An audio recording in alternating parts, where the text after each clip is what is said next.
Le traumatigre.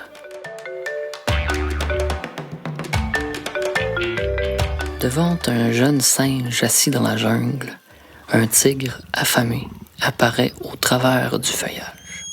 Sur ses deux pattes pour mieux le voir, yeux dans les yeux, aucun doute, c'est bien un tigre. Paralysé par la peur, le regard du singe est à ce moment prisonnier du félin. Mais quand la peur est trop grande, le pauvre se cache les yeux avec une main.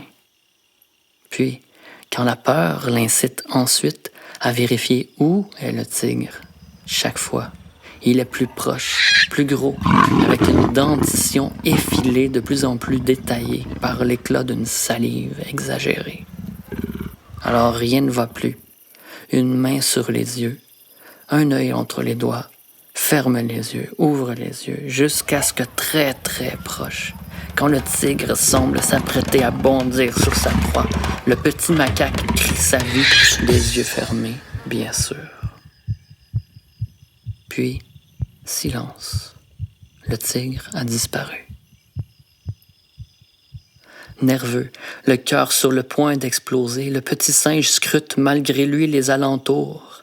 Ses yeux, seule partie de son corps capable de bouger à ce moment, cherchent le tigre dans le feuillage, ou peut-être un autre sur le rocher.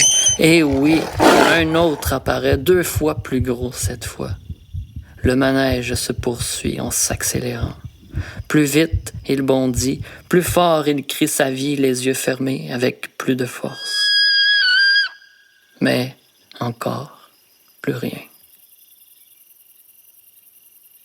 Après 79 apparitions, le pauvre singe n'en peut plus. Ses cordes vocales sont détruites.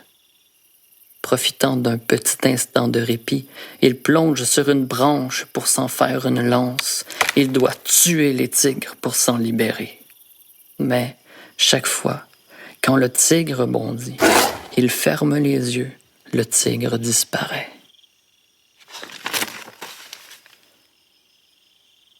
Après 64 tentatives de confrontation vaines, ça y est, il ne tient plus debout. Il ne répond plus de lui-même, ni de corps, ni d'esprit. Ce qu'il me reste d'énergie, pensa-t-il, me servira à contempler ma souffrance et ma mort.